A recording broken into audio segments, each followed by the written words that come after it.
Anyways, so those are the only updates I could think of, plus the long tangent we did. So this evening was supposed to be dedicated to Dennis. I'm not sure what our time is at the moment. But he has an ungodly... I am afraid. I am very afraid of dentists. I am afraid of dentists. I have no problem. And he's not really afraid of anything. Like, an unhealthy fear. You have a fear of drowning, of being burned, whatever. Whatever. I know. You can stick a needle in my eye. I'd be okay with that. Like it's you can rationalize things. That's how I live. But there's something about the dentist. I think it's the not being able to see anything. Because it's all... in control. Like, you're out of control. Like, even if you were having, like, surgery on your eye, for instance, you would be out of control, but you would still see it. If you're awake, you would see everything because it's in front of you. But, I wouldn't want to see that. Well, I know. I'm just saying, for me... I know. Go ahead. Sorry. This is interrupting, but...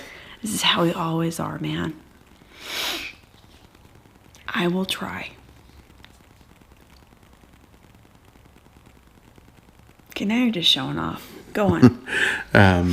But I think it's the fact that I can't see what's going on, and it's all you can do is hear things and feel things, and that drives me up the wall because without your mind makes things worse than they are when you can't see it. Oh yeah.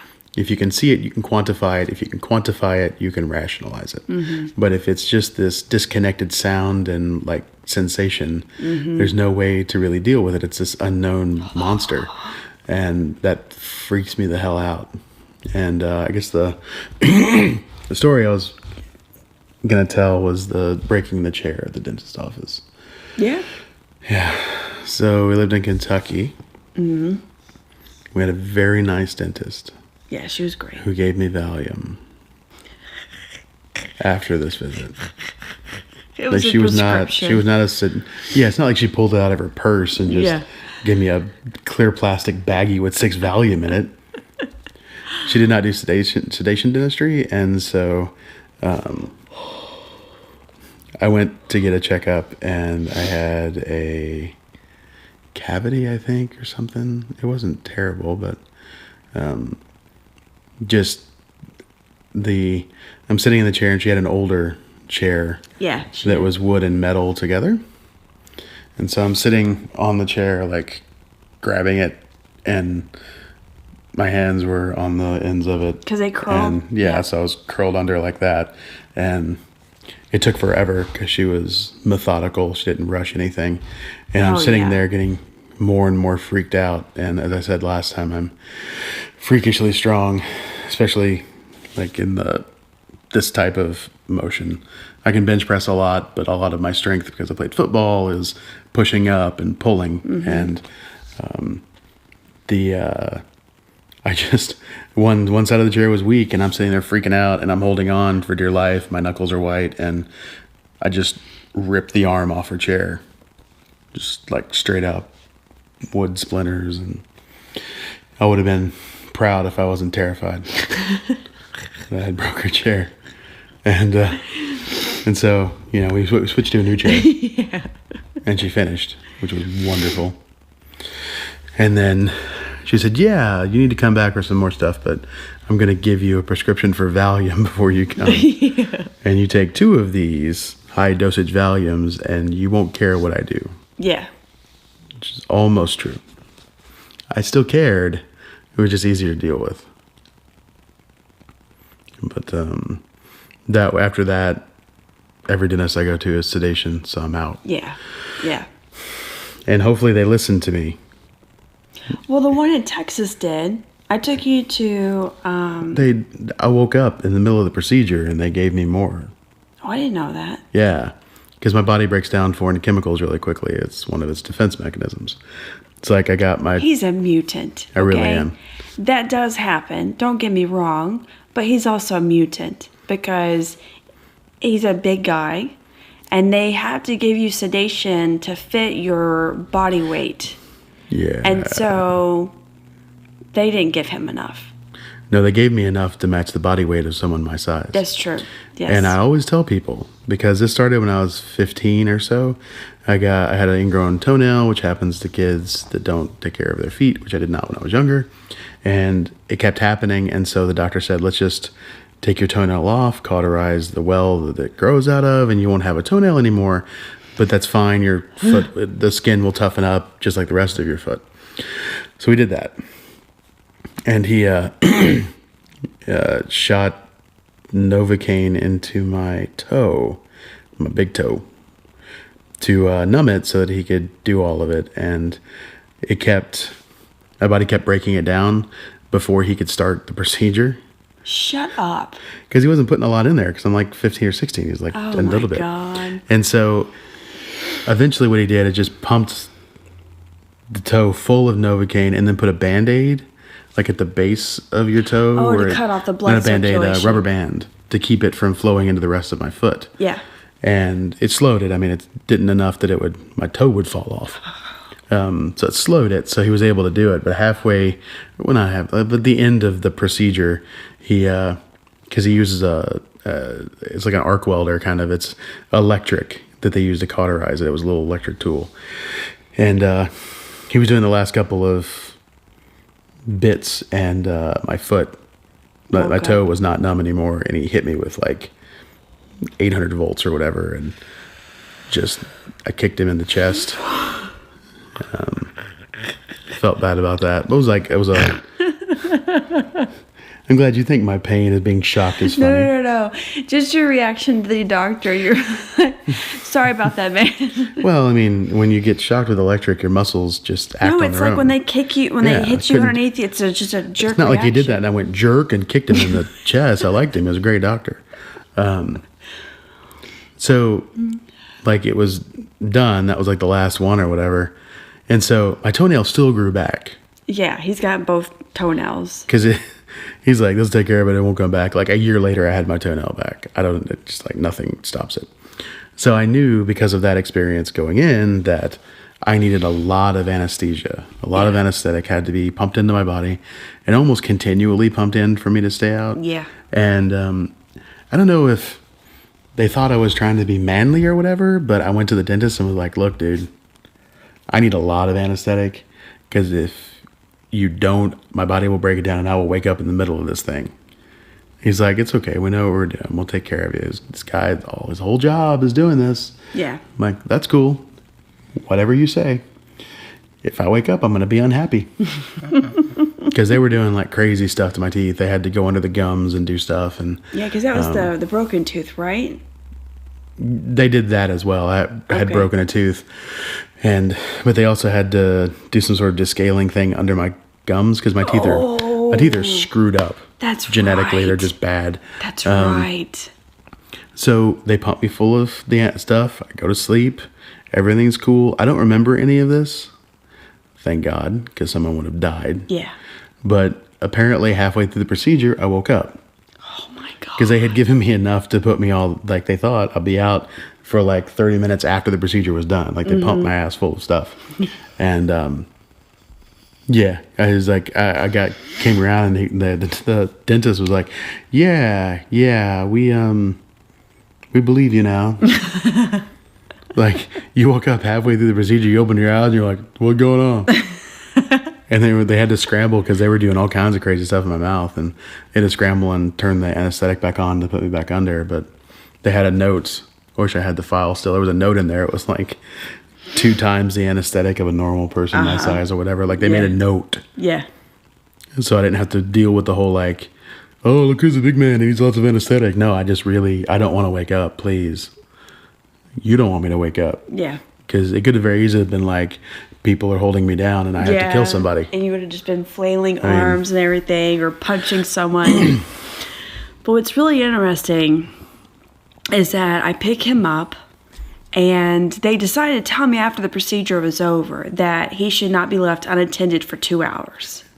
And I was like, I have a kid in school and they have to pick him up.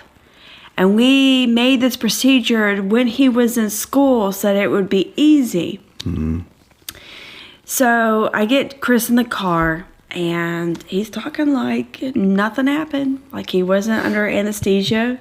He didn't have a dental procedure just happen. I mean, seriously, he was making coherent thoughts. Me, on the other hand, would be out. Like, I've been under anesthesia before.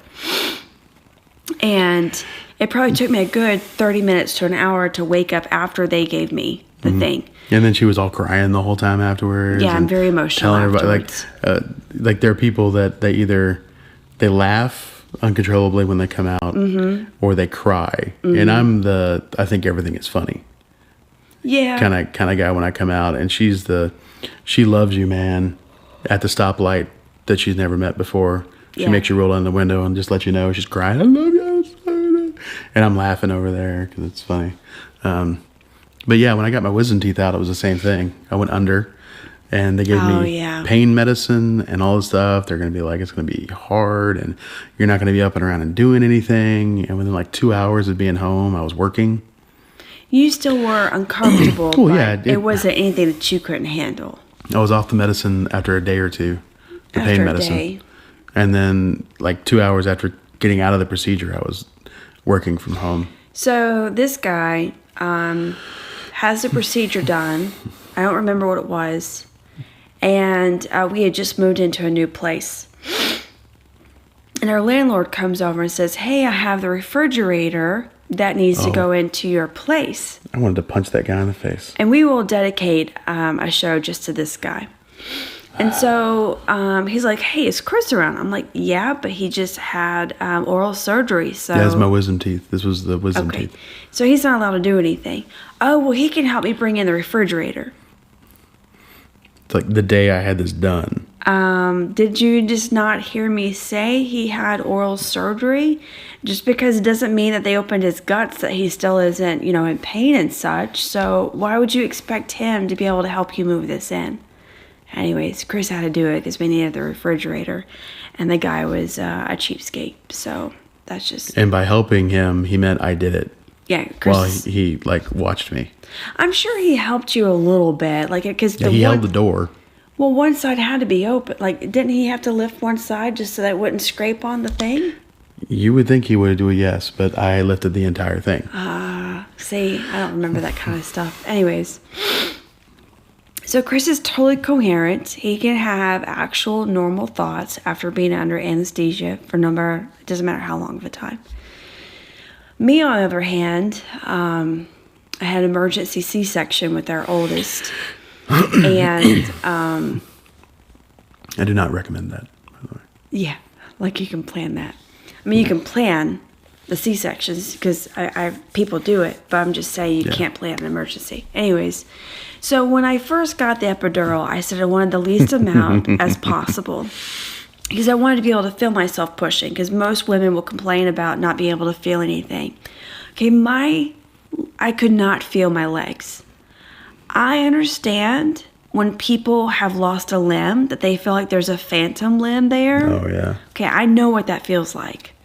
I literally had my mom touching my leg periodically to tell me and my brain that my leg was still there. That's how bad it was. And it was the smallest dosage. And supposedly it was the least amount you could have.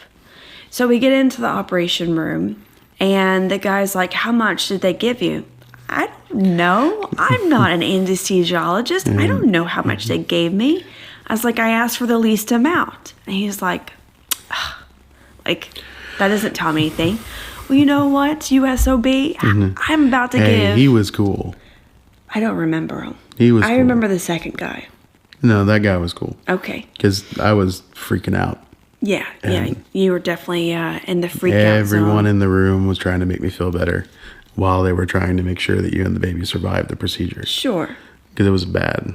Cord wrapped around his throat kind of thing. And it was... And we didn't know. So each time he tried to descend, the cord would cut off a little bit of his air. Or maybe a lot. We're not sure. His heart rate would... And his heart rate would jump I don't want to talk about it anymore. That's fine.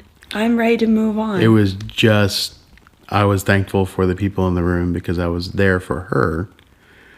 because she didn't know what was going on, and I knew what was going on. I just didn't understand the severity of That's it. what I meant. You knew you were having a baby and it was coming out via C-section. Yes. But you did not know the extent of what was going on while I did. Right. And so I was trying to not freak out because then she would freak out and bad things would happen. Yeah. So anyways. But the anesthesiologist was like, okay, I'm going to do a test and you're going to need to tell me if you can feel stuff. And so he starts poking up my belly. And I felt the sensations of it. So I'm assuming that's what he wanted. So I finally told him yes. Anyways, if you ever have an emergency C-section, let me just tell you, there's going to be lots of tugging. Oh, God. It's going to feel horrible. It's going to feel weird. It's just going to not be comfortable. No. They don't tell you this. They don't prepare you for this at all. Well, it's an emergency. I know, dude. All of the energy is going into getting the baby out safely and quickly. And I'm totally glad they did it. Yeah. You know? But I'm just saying, this is what's going to happen. It's going to feel weird and crazy. And you just have to breathe. And you need to focus on your husband or on the blue cloth or something to help you get through. If you're cold, tell them to put a blanket on you because sometimes people can react to the anesthesia. Yeah, it makes you cold, a lot of people. It makes you really cold because when it goes in, you can feel the cold seeping into your body. And the operating theater, the operating room is cold as well. It is very cold for bacteria reasons. Compounding that cold on cold. Yes. So make sure they put a blanket on you because you need to keep your body temperature up so you don't go into shock. Yeah. Anyways. So that's another reason why we're not having more kids, because we don't want things like that to happen. Even though with our second baby, everything was fine. Everything went really well because I told her up front my experience of my first one.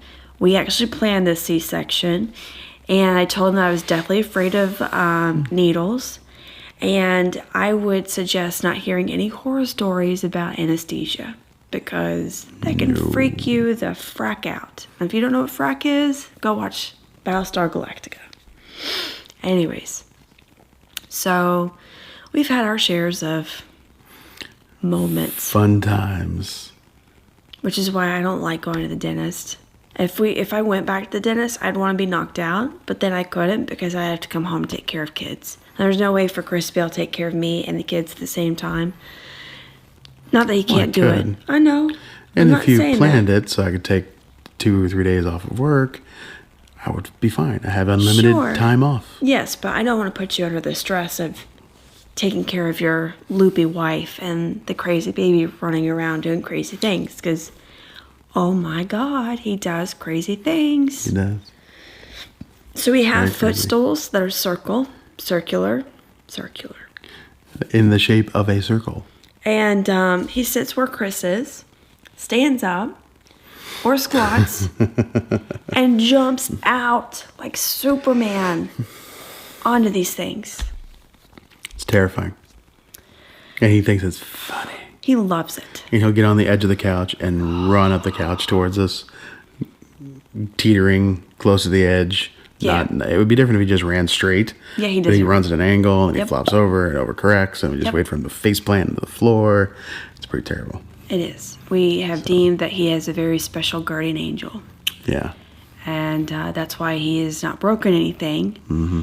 And that will only last for so long, though. Right. I mean, seriously. Even I wasn't that crazy when I was his age, and I still broke my arm in 2nd grade. Because you're not clumsy, but I am. You have tendencies towards that. I do. I'm hoping that both boys inherit balance, my non-clumsiness, equilibrium, and we know the baby already has my ninja skills, so maybe he'll get the balance as well. Because I think he already does. If he's not falling off the couch yet, and he's literally like right here on the edge, he should fall off. Every time he should fall off, but somehow his body just it does something. You know, and honestly, Jake, our oldest, was running through the hallway and fell on his stomach. There was nothing there. He just fell on his stomach. So, and that was like a week ago or 2 weeks ago. So, I think just like in everything else, he has inherited all of that stuff from you. It's his. He has. And it's his the feet, baby has gotten all of that stuff from me. I don't know what it is. I wish I could find it. I wish there was scientific research out there that would explain why our heads are in the clouds. I really would want to find that out, because if you can fix it, I'd want to be fixed. Because it's so frustrating sometimes having your head in the clouds, because you're just like, what? Well, it makes you who you are. You shouldn't want who you are and what makes you special to be fixed. I don't see it as special, though. I see it as a detriment sometimes. Adorable. I'm glad you think it's adorable. But, you know, I see faults in it. And sure, there are faults in everything.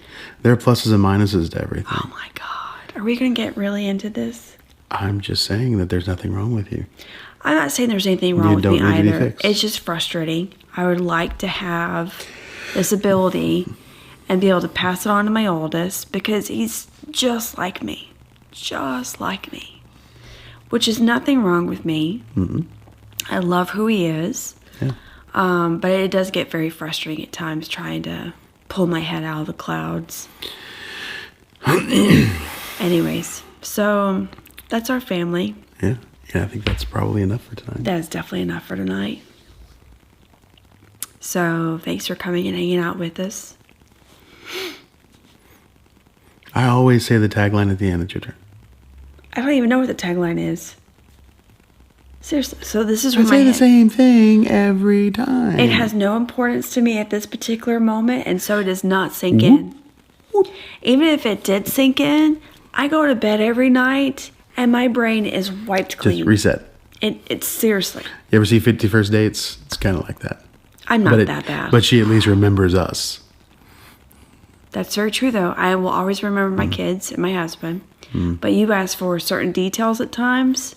I can't always guarantee that I'll remember. That's okay. And I even tell Chris, you need to text me as a reminder to do something.